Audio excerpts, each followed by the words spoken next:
All right, so I mentioned on the previous page that in the section 3.3 exercises, you'd be asked to use the quotient rule to derive derivative formulas for the reciprocal trig functions. So in other words, secant of x, cotan of x, and cosecant of x.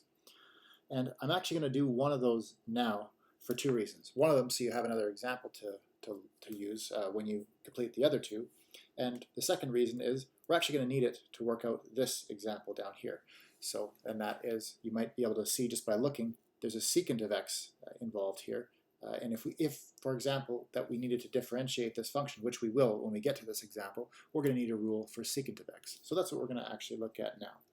And the way we'll work through that is we'll start by just writing down what we want to accomplish. We want to take the derivative with respect to x of secant of x. Now, the first step is going to be to acknowledge that secant of x is actually, well, what is secant of x? It's 1 over cosine of x, right? So let's first make that observation and write this as 1 over cosine of x. And then, well, it's a fraction, right? We're trying to take the derivative of a fraction. And what do you do in that circumstance? You use the quotient rule. So if we use the quotient rule here, well, we'll have the derivative of the numerator as the first part, right? The derivative of the numerator multiplied by the denominator unchanged. And then we're going to subtract the numerator unchanged multiplied by the derivative of the denominator. And then all of that gets divided by the denominator squared. So all of this is going to get divided by cos squared of x. Okay, great. Well, now look at what we can do to make this simpler. Well, the derivative of 1's a constant, so the derivative of 1 is 0. So this is going to be 0 times cosine of x. That cosine of x is irrelevant. This whole term is going to disappear. So we really just have negative 1 times the derivative of cosine of x. So negative 1 times the derivative of cosine of x, we could just write negative the derivative of cosine of x.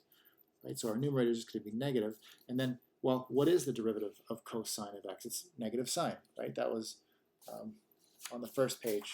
I know I keep reminding you of this just in case you forgot, but you should have this in front of you too. Derivative of cosine of x is negative sine of x. So we have negative sine of x.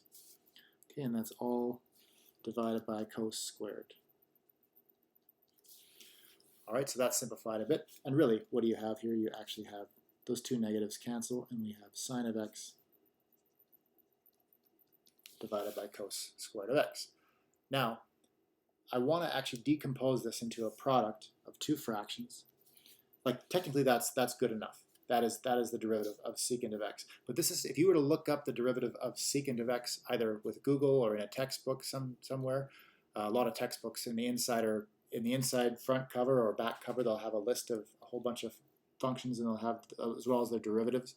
If you were to look it up in a table like that, this is not what you would see. You wouldn't see sine of x over cos squared of x. It's still correct, but it's just not the form that you'll typically see it in. And I'll show you what that form actually is. So first I'm going to decompose it into a product of two fractions.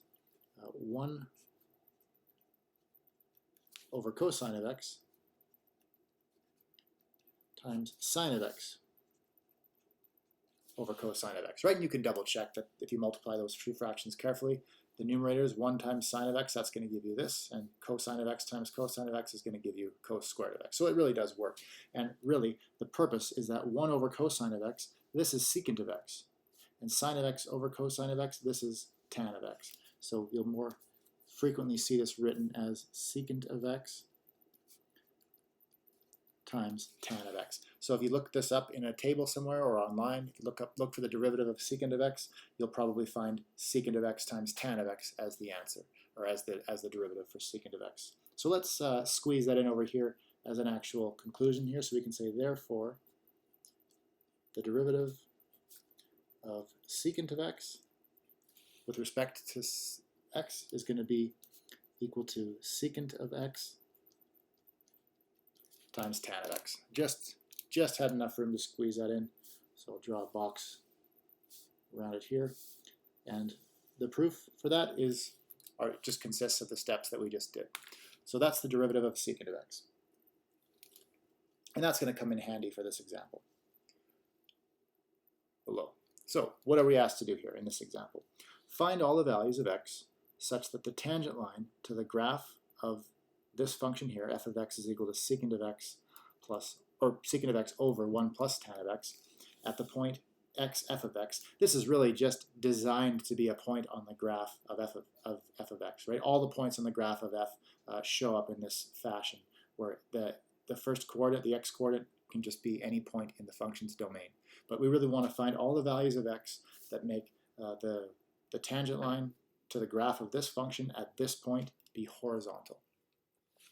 What does it mean for a line to be horizontal? How can you articulate that fact in terms of actual parameters about the line? Well, you can refer to it, or you can describe it in terms of the slope. There's a certain value of the slope that would result in the line have it being horizontal, and that is if it has a slope of 0. So really what you're looking for are, for what values of x does the tangent line to the graph of this function f at this point happen to have a slope of 0? And you can answer that question by looking for the derivative of this function and asking yourself for what values of x is the derivative of this function equal to 0. And that's what we're going to do. We're going to start by looking for the derivative of this function. We're going to calculate it carefully, and it's going to take more work than some of our previous examples, but all the same, we can still do it. And then we're going to ask ourselves, okay, for what values of x is that derivative equal to 0? Okay, so that's our plan of attack. So, well, let's calculate the derivative of f of x. What rule are we going to use? We're going to have to use the quotient rule again, right? Because it's a fraction. So let's start by working out f prime of x.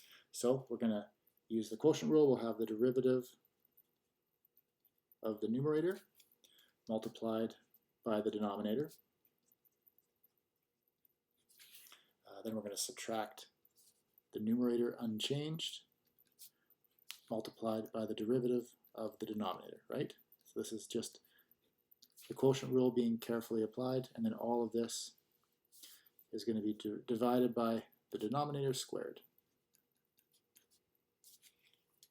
Okay, well, what do we do now? Well, there's two derivatives here. There's the derivative of secant of x, that still needs to be taken, and then there's a derivative of 1 plus tan of x. That still needs to be evaluated as well. All right, so, well, secant of x, we just wrote the rule down up here, right? The derivative of secant of x is equal to secant of x times tan of x. So let's start with that. So we're going to have secant of x times tan of x, and all that is going to be multiplied by 1 plus tan of x that we had in here in the brackets. So this is now our first term dealt with. Then we'll have to go minus secant of x still, minus secant of x, and then we have to multiply by the derivative of 1 plus tan of x. Well, derivative of 1's a constant, so the derivative of 1 is 0. What about the derivative of tan? Do we have a rule for that? We worked that one out on the previous page. That was one of the examples we did over here, right? When we found the derivative of this function, we did the work down here. We used the quotient rule, and we got that the derivative of tan of x is equal to secant squared of x. So we can use that here. So let's put that here. We'll times secant squared of x, right? Because derivative of 1 was 0, derivative of tan is secant squared of x. So now that is our derivative.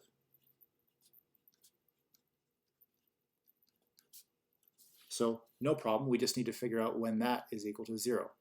And I said that that's a bit of a joke, because you're probably looking at that and thinking, well, it's not obvious. I doubt anyone's looking at this and just thinking about the values in their head that's gonna make this expression equal to 0, because that's pretty hard to just do in your head, right? And even still, it's gonna take some work to do that. We're gonna have to do some work on this. So, well,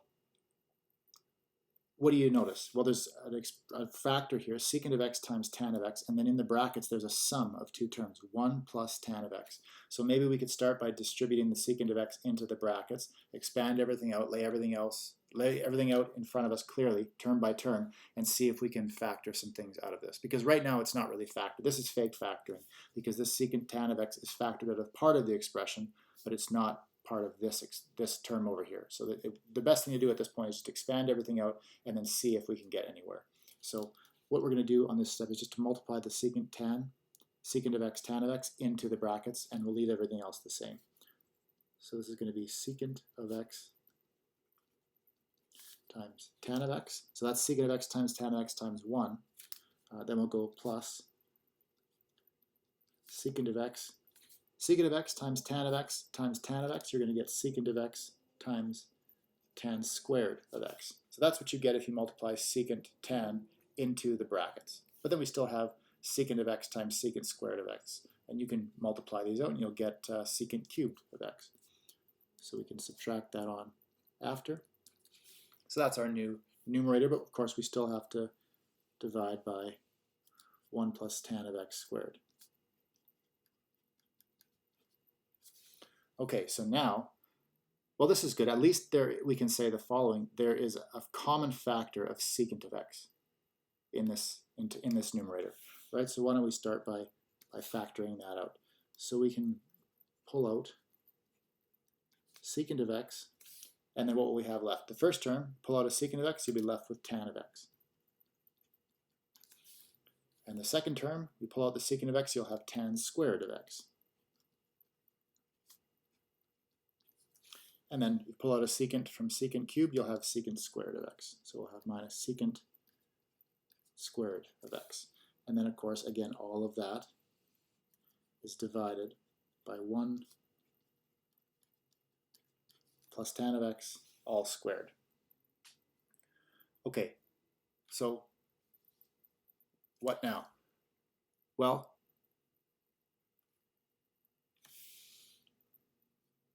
can we simplify this in the brackets at all? Are there any identities that would help us out in this case? Well, let me draw a line here. I'm going to do a bit of a digression here to remind you of one other trig identity. And so if you remember the Pythagorean identity that I wrote down at the beginning of this section, which goes like this: sine squared of x plus cos squared of x is equal to 1. Right? That's the Pythagorean identity, but it actually has another form that is often written in. So the way we can get that other form is just first divide through this entire equation, divide the entire equation by cos squared of x. So divide sine squared by cos squared. You're going to get sine squared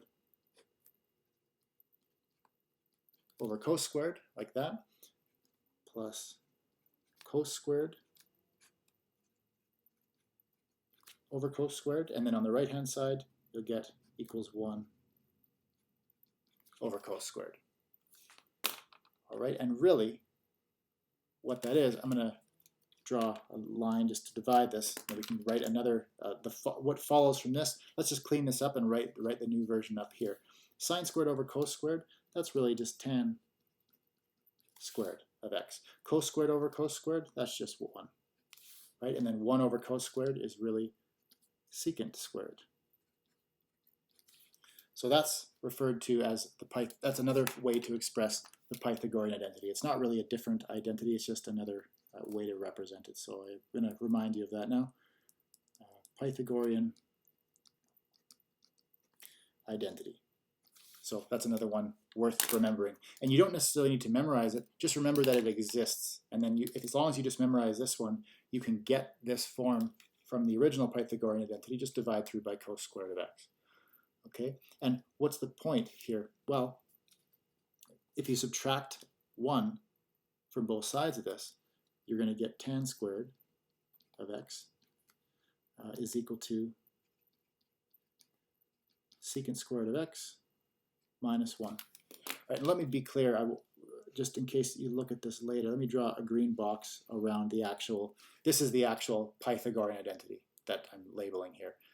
But this one below it, this is just what you can get from the Pythagorean identity that's going to happen to be useful for us. Because what we're going to do, and I've run out of room on this page, so we'll have to wait till the next page, but what we're going to do is we're going to take this expression for tan squared, secant squared of x minus 1, and we're going to plug it in for tan squared. And, well, we might get some cancellations that happen, and this ends up becoming much more approachable. So that's the plan.